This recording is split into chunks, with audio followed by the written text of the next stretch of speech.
It's Brian Preston, the money guy. This is from KZ. Why not ask a math one while we have no calculators or anything? Oh, it's not that much. This is easy math in my mind.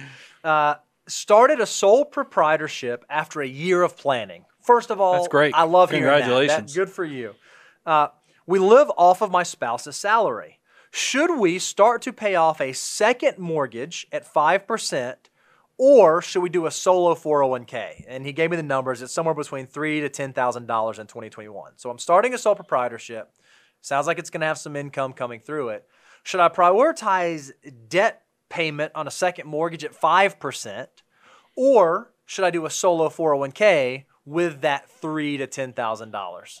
Now, I'm going to mushroom this out a little bit further in the fact that I'm hoping that this individual has also kind of respected the other steps of the financial order of operations, and the fact that they got cash reserves and, deductibles at least covered.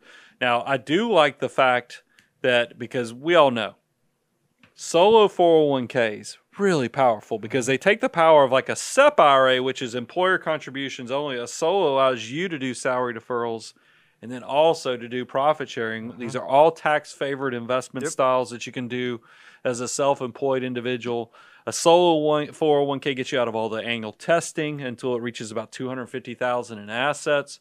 So it's solid. So if you ask me, solo 401k versus pay down low interest mortgage, I'm going to definitely go towards save for the retirement funds, because I think that over the long term, especially if you take into account the tax savings, because realize the government, you're probably, because you said your spouse is working, you have some income coming in from this new business that you started, probably 30% of that money is disappearing to taxes.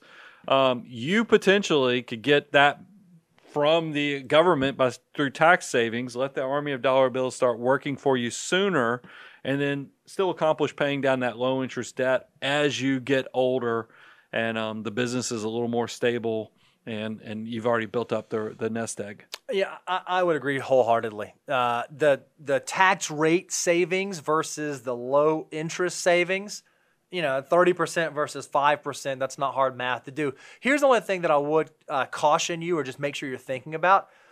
You said it was a second mortgage, and you said it's around 5%. That makes me think it's probably an adjustable rate. Yeah. One of the things I would keep in my mind is, okay, just how much is that mortgage? Because what you don't want to get into is this situation where you're on an adjustable rate mortgage, and if we think that rates are likely going to rise in the future, we don't know when, we don't know how quickly, we don't know what extent, but you don't want to find yourself in a situation where all of a sudden the rate on your second mortgage is like 7, 8, 9, 10%. I mean, I don't think that would happen quickly, but it's something you ought to be reticent of if you have a second mortgage that's on an adjustable rate, just because of the unique place that we're at right now. Well, the good news is, and this is why I do love our financial order of operations, is that's built into the plan too, is that because if it is a variable rate and it is going to spike up to 7, 8, 9%, that falls under step 3 of high interest debt.